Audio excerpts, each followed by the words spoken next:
देवी सिंह शेखावत। प्रश्न संख्या 169। माननीय मंत्री जी। माननीय अध्यक्ष जी, बानसूर से आने वाले माननीय सदस्यगण को बताना चाहूँगा, खंड 1 विधानसभा क्षेत्र बानसूर के नारायणपुर उपखंड में नारायणपुर गौन मंडी यार्ड घोषित है, जिसमें फल सब्जी का व्यापार होता है।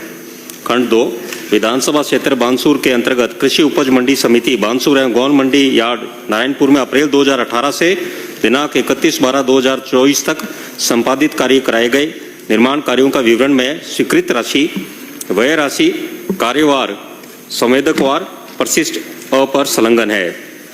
खंड 3 संवेदकों से कराए गए कार्य, नाम एवं भुगतान राशि का विवरण परिशिष्ट अ पर संलग्न है। माननीय सदस्य। माननीय मंत्री महोदय से मेरा पूरक प्रश्न है, नारायणपुर में जो फल सब्जी मंडी है, वहाँ फल सब्जी मंडी का काफी बड़ा व्यापार होता है, लेकिन वहाँ बिजली की, पानी की और सार्वजनिक शौचालय की कमी है, इसलिए लोगों को बड़ी असुविधा होती है। तो मेरी मंत्री जी से मांग है कि इन मांग को पूरी किए जाए। दूसरा मेरा पूरक प्रश्न यह है कि मंडी हमारे बानसूर और मंडी नारायणपुर और कृषि मंडी से जो कार्य करवाए गए, उन 2018 से जो कार्य हुए हैं, उन कार्यों की गुणवत्ता, क्वालिटी अच्छी नहीं है। उन्हें अन्य एजेंसी से जांच करवाकर मुझे उसकी रिपोर्ट भिजवाने का श्रम करा। ये सुझाव है, प्रश्न पूछो, क्या करेंगे? मैं मंत्री जी से मांग करूंगा कि इनकी जांच कराई जाए। माननीय मंत्री जी। माननीय अध्यक्ष जी, मैं माननीय सदस्यगण को बताना चाहूँगा कि 2018 से 2024 तक नारायणपुर यार्ड में 330 लाख के कार्य, 330 लाख 53 हजार के स्वीकृत राशि कार्यों की हुई, जिसमें 283.46 लाख के कार्य हुए। और विधानसभा क्षेत्र बानसूर के अंतर्गत जो कृषि उपज मंडी समिति बानसूर एवं कृषि उपज मंडी समिति अलवर के अधीन आपकी जो गौन मंडी नारायणपुर आती है, इसमें 20 दुकानें अभी तक निर्मित है, और जिसमें 8 दुकानें आवंटित है और 12 दुकानें अभी रिक्त है। और दिनांक 3/8/2022 को आवंटन विज्ञप्ति जारी की गई थी, परंतु कोई भी आवेदन इसमें प्राप्त नहीं हुआ। आपकी जो प्रश्न है कि भाई इसमें हमारे विकास के कार्य हेतु, तो वो जैसे मैंने आपको बताया पूर्व में कि हमने सरकार ने 330 लाख के कार्य स्वीकृत किए, जिसमें 283 लाख के कार्य पूर्ण हो चुके।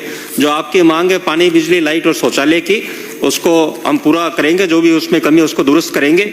और दूसरा प्रश्न आपका कि जो कार्य किए गए उनकी गुणवत्ता को लेकर जो आपका प्रश्न है माननीय सदस्यगण का, तो मैं आपको कहना चाहूँगा, आपके प्रश्न के उत्तर में आश्वस्त करते हैं कि हम इसकी जांच कराएंगे और जो भी कमी है उसको दुरुस्त कराई जाएगी, उसकी बात की। डॉक्टर जसवंत यादव, जल्दी पहुंचो सीट पे।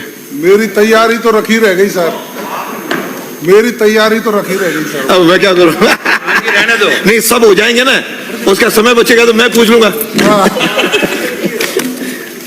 माननीय अध्यक्ष महोदय, खंड 1 NHM के अंतर्गत Rajasthan contractual hiring to civil post rules 2022 में कुल 39,580 पद स्वीकृत हैं तथा नॉन CSR के भारत सरकार द्वारा अनुमोदित PIP में 3,900 पद स्वीकृत हैं। संख्यात्मक विवरण परिशिष्ट अ पर संलग्न है। Rajasthan contractual hiring to civil post rules 2022 के अधीन कार्यरत कार्मिकों को नियमित किए जाने का प्रावधान उप संविदा नियमों के नियम संख्या 20 स्क्रीनिंग में किया गया है, जिसकी कार्रवाई प्रक्रियाधीन है। प्रदेश में NHM के अंतर्गत कार्यरत स्थायी तथा संविदा कर्मचारियों का संख्यात्मक विवरण परिशिष्ट ब पर संलग्न है। खंड 2 वित्त व्यय 1 विभाग राजस्थान सरकार द्वारा राष्ट्रीय स्वास्थ्य मिशन NHM अंतर्गत पात्रता रखने वाले कार्यरत कार्मिकों हेतु संविदा पदों के स्थान पर विभिन्न सर्वंग के कुल 4,518 नियमित पद सृजित किए गए हैं। विवरण परिशिष्ट 6 पर संलग्न है। Rajasthan contractual hiring to civil post rule 2022 के उपनियम 20 स्क्रीनिंग में पात्र कार्यकर्ता कार्मिकों के नियमितीकरण का प्रावधान निहित है। विवरण परिशिष्ट 2 पर संलग्न है। नियमितीकरण के संबंध में वित्त विभाग राजस्थान सरकार द्वारा जारी एपीओ एसओपी दिनांक 25/10/24 परिशिष्ट में प्रदत्त दिशा निर्देश के अनुसार उक्त नियमित पदों के सेवा नियम हेतु चिकित्सा स्वास्थ्य एवं परिवार कल्याण विभाग के सेवा नियम राजस्थान चिकित्सा सेवा नियम 1963 एवं राजस्थान चिकित्सा एवं स्वास्थ्य अधीनस्थ सेवा नियम 1965 को राजस्थान स्टेट हेल्थ सोसाइटी की अधिशासी समिति द्वारा अंगीकार किया जा चुका है।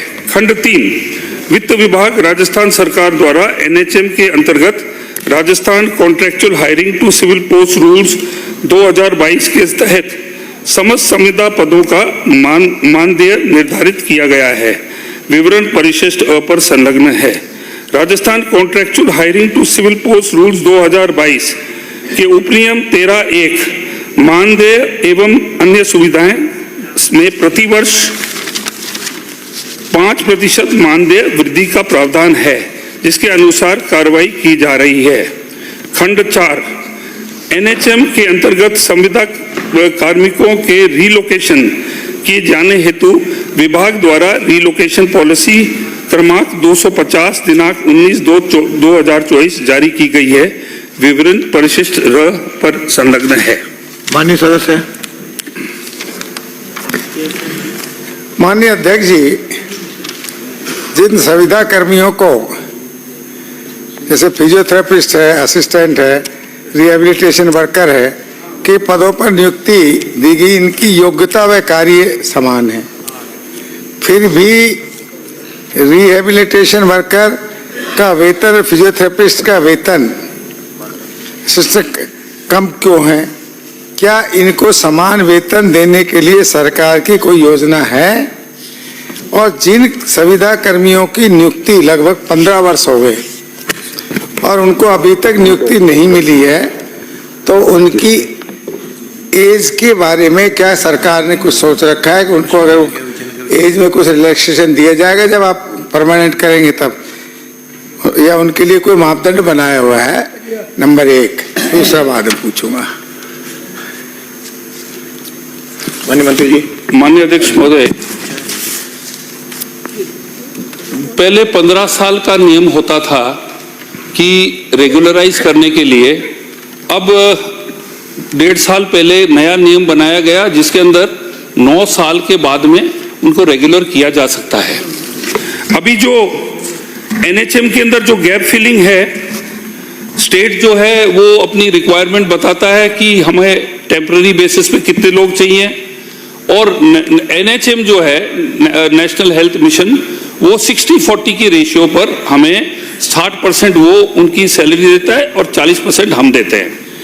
अभी जो कॉन्ट्रैक्चुअल जो है टोटल वो 39,580 पद है।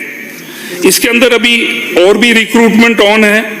इसके अंदर जीएनएम 2,338, एएनएम 3,058 और सीएचओ 5,261 जो है ये शीघ्र ही आपके आ जाएंगे, आपके भर्ती हो जाएगी इनकी।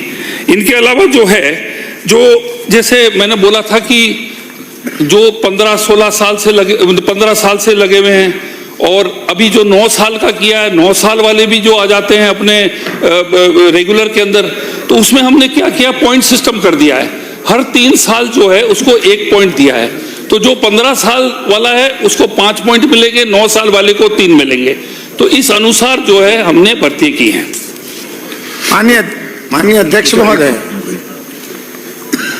ये सही है कि इन्होंने 9 साल का कर रखा था सबको, तो ये अभी तक उनको रेगुलाइज कर नहीं पाए, पर जिनको 15 साल होगी करते हुए उनकी एज तो ओवर एज हो जाएंगे वो, तो उनके बारे में प्रावधान है, उनकी तो कोई गलती है नहीं, रेगुलाइज तो सरकार को ही करने हैं।